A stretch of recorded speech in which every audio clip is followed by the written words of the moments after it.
Bom dia, pessoal! Que alegria estarmos aqui mais essa manhã para juntos fazermos o nosso devocional, lermos a Bíblia e orarmos por nossas famílias. Sim, hoje nós queremos compartilhar com vocês o texto de 1 Reis, capítulo 21.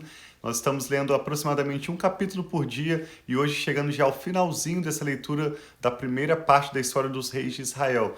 Eu e a Rafa planejamos seguir com a leitura de 2 Reis a partir dessa semana ainda, mas convidamos a acompanhar conosco essa leitura que vai mostrar, ainda durante o reinado do rei Acabe, a sua esposa Jezabel, como ela foi uma mulher terrível e uma figura de uma pessoa que usa o nome de Deus em vão. Nós vamos ver como Jezabel armou um esquema com mentira e injustiça para causar a morte de Nabote e também de seus filhos, de toda a sua família. Essa família era vizinha ali do reinado do rei Acabe, e nós vamos ver como, dentre outras situações, Jezabel desagradou o Senhor e atraiu sobre ela a maldição. A consequência do pecado de Jezabel, da escolha, das atitudes, das decisões que ela tomou na sua vida, vão ser não apenas causa da morte dela, como também de uma maldição, de uma vergonha eterna. Então, Jezabel é um exemplo de uma mulher, de uma pessoa que nós não queremos seguir. Aprendemos com a palavra de Deus tanto bons exemplos que devemos seguir, como também maus exemplos que não devemos seguir. Então, te convidamos a meditar conosco. Ao final dessa leitura, queremos orar também pelas nossas famílias. Vamos começar pedindo ao Espírito Santo entendimento e revelação. Pai, nós te damos graças pela sua preciosa palavra. Pedimos que o Senhor fale conosco, nos dê olhos para vermos as maravilhas da tua palavra, nos dê ouvidos para ouvir e um coração de entendimento. Seja nosso Mestre Espírito Santo, revela-nos a tua palavra e guarde em nossas mentes e corações. É o que te pedimos e agradecemos em nome do Senhor Jesus. Amém. Então, a vinha de Nabote. Algum tempo depois, houve um incidente envolvendo uma vinha que pertencia a Nabote, de Jezreel. A vinha ficava em Jezreel, ao lado do palácio de Acabe, rei de Samaria. Acabe tinha dito a Nabote: dê-me a sua vinha para eu usar como horta, já que fica ao lado do meu palácio. Em troca, darei a você uma vinha melhor, ou se preferir, eu pagarei, seja qual for o seu valor. Então aqui Acabe está oferecendo a Nabote para comprar a vinha dele, seja pelo valor que ele queira, ou daria uma vinha ainda melhor. E aí Nabote, contudo, respondeu: o Senhor me livre de te dar a ti a herança dos meus pais. Então Acabe foi para casa aborrecido, indignado, porque Nabote de Jezreel lhe dissera: não te darei a herança dos meus pais.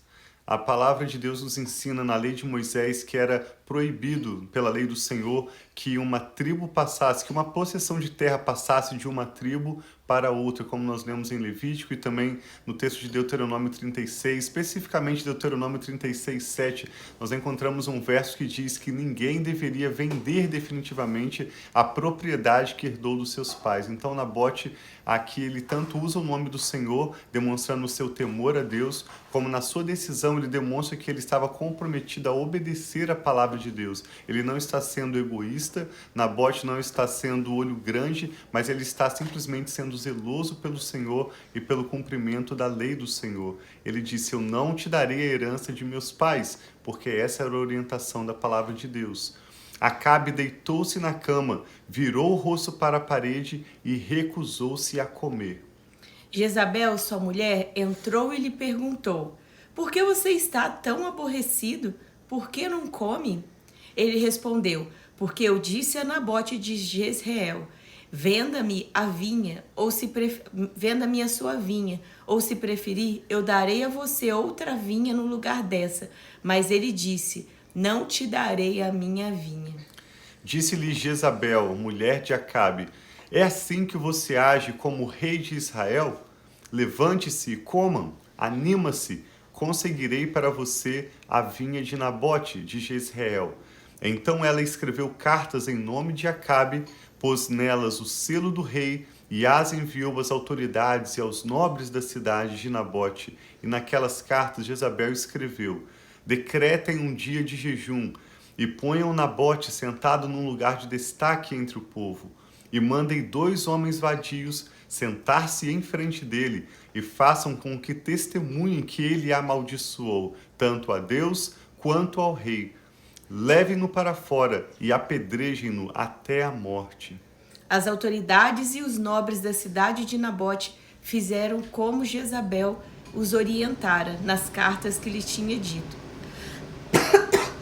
Decretaram jejum e fizeram Nabote sentar-se no lugar destacado no meio do povo.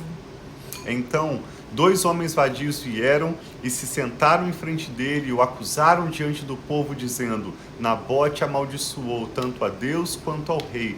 Por isso o levaram para fora da cidade e o apedrejaram até a morte.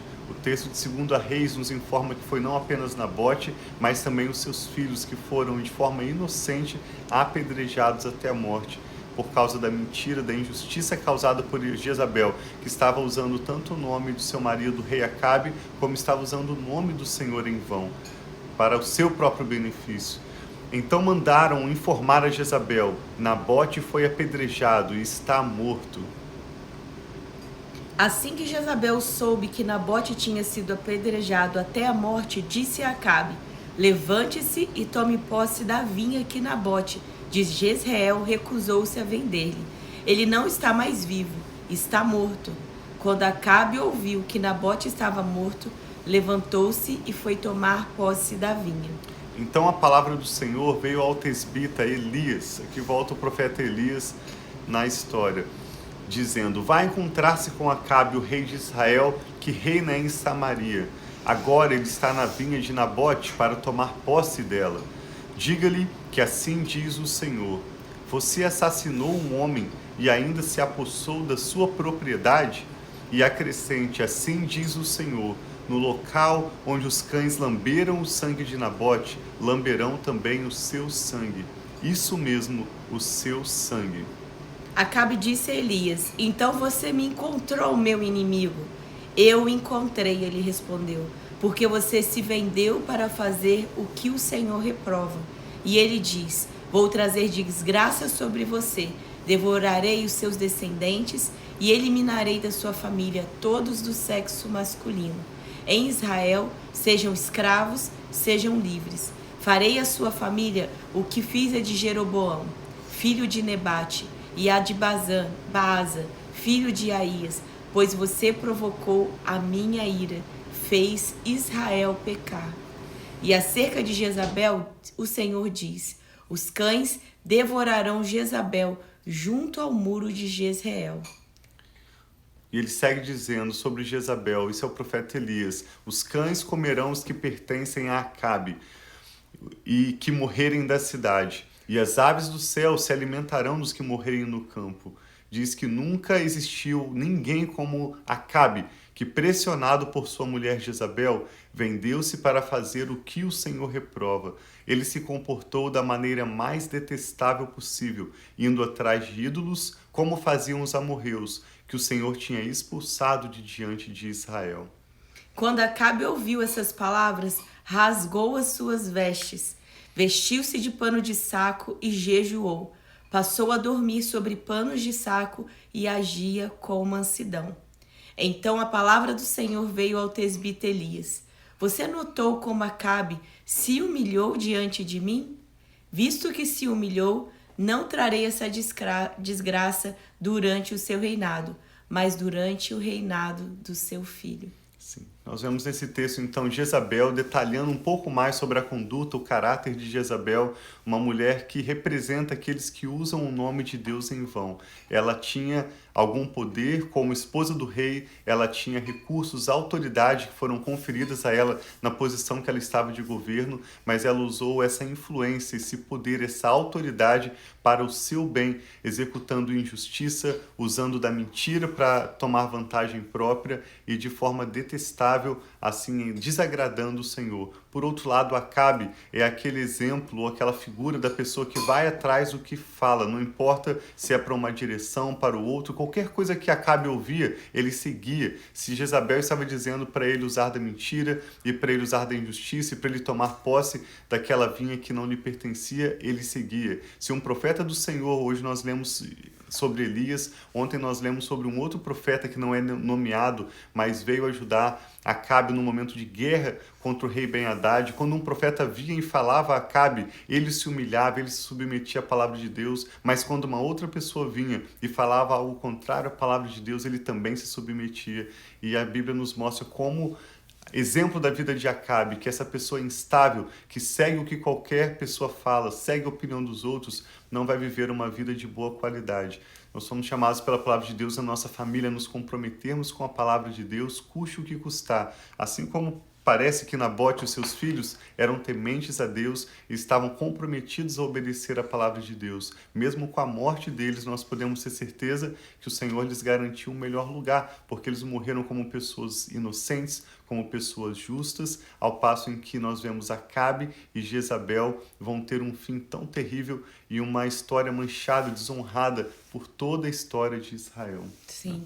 Então vamos orar por nós, nossas famílias, que nós possamos ter o nosso firme fundamento, estarmos fundamentados na palavra de Deus, na vontade de Deus, cumprindo aquilo que Deus tem para nós, não sendo levados de um lado para o outro, mas nós estarmos firmes no Senhor. Esse é o desejo que nós temos para a nossa família e a cada dia encorajamos aqui a todos vocês que estão conosco a orar também, a pedir ao Senhor, porque o Senhor, Ele quer mais para nós, Ele quer mais relacionamento, Ele quer que nós tenhamos mais intimidade, que nós possamos ter uma vida abundante. Jesus, eu vim para te dar vida e vida abundante. Então, que nós possamos estar vivendo uma vida abundante. Muitas vezes nós podemos, talvez, não estar vivendo o máximo do potencial que Deus tem sobre a nossa vida, daquilo que Ele tem para...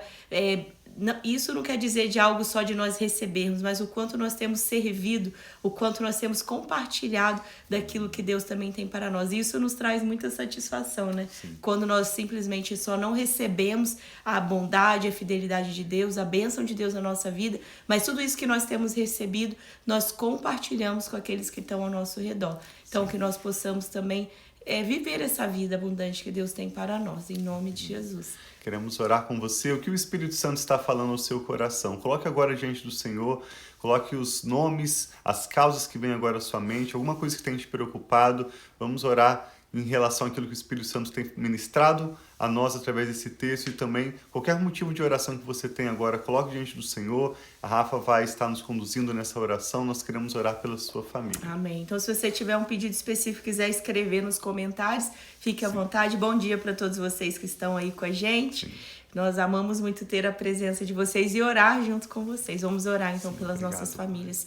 Pai, muito obrigado, Pai. Senhor que é grande, forte, poderoso, digno de todo louvor, de toda adoração, em quem nós tememos, Pai, e colocamos a nossa esperança. O Senhor, Pai, é o nosso fundamento. O Senhor é a nossa rocha. O Senhor é a nossa luz. O Senhor é a nossa salvação. E nós não precisamos, Pai, temer, porque nós sabemos que o Senhor é o nosso Rei dos Reis, o Senhor dos Senhores, o Deus dos Exércitos, aquele em quem nós confiamos. Então nós queremos aqui, Pai, diante de Ti, diante do Teu poder, diante da Tua graça, diante da Tua misericórdia, diante do Teu favor, Pai, colocar as nossas vidas, colocar as nossas famílias, colocar tudo aquilo talvez que tem deixado o nosso coração preocupado, ansioso, Pai. Nós queremos colocar diante de Ti toda ansiedade, todo medo, toda enfermidade, Pai, em nome de Jesus, seja ela física ou emocional. Nós queremos colocar diante de Ti, Pai, nossas famílias, nossos filhos, os planos que o Senhor tem para nós, Pai, que são planos de paz, planos de prosperidade, Pai, de um futuro. E o Senhor não deseja nos causar dano. Muito obrigado, Pai, que nós sabemos que o Senhor faz todas as coisas cooperar, Pai, para aqueles que estão em Cristo Jesus. Pai. Então eu coloco diante de Ti a minha família e cada família aqui representada. Coloco diante de Ti, Pai, a família da Silvia, da minha sogra, Pai, seu casamento, o seu ministério, os seus filhos, os seus netos, em nome de Jesus. Coloco, Senhor, a vida da irmã Lúcia e sua família, seus filhos, Pai, a todos os descendentes que o Senhor tem prometido a eles. Nós declaramos a Tua bênção, nós declaramos a Tua prosperidade e tudo aquilo que o Senhor tem. E recebe cada pessoa, Pai, que está agora ou estará, Pai, ao longo desse dia também. Abençoa sua família, família, abençoa os seus filhos, abençoa o seu ir e o vir. Sim. Tudo aquilo que eles colocarem as mãos, Pai, possa prosperar. Amém, E que assim cada um de nós possamos viver, Pai, os planos e os propósitos que o Senhor tem para nós. Que nós possamos, Pai, compartilhar os dons e os talentos que o Senhor trouxe sobre a nossa vida. E que nós possamos viver a vida abundante que só o Senhor tem para nós. Que nós não estejamos sendo levados de um lado para o outro, mas que nós estejamos firmes, Pai, ouvindo a Tua voz, ouvindo a Tua direção, andando, Pai, na sabedoria do Senhor. É isso que nós pedimos para nós, nossos filhos, nossa família e cada um aqui que nós estamos, Pai, orando e compartilhando esse momento juntos. Em nome de Jesus, amém. Assim seja, que a bênção do Senhor esteja sobre a sua família. Amanhã nós vamos concluir essa leitura de 1 Reis e na sequência vamos continuar lendo 2 Reis, aprendendo com a história dos reis de Israel, mais sobre o coração do nosso Deus e também sobre o que Ele tem preparado para as nossas famílias. Amém. Então tenha um dia muito abençoado e nos vemos amanhã. Nós amamos vocês. Tenha um dia abençoado.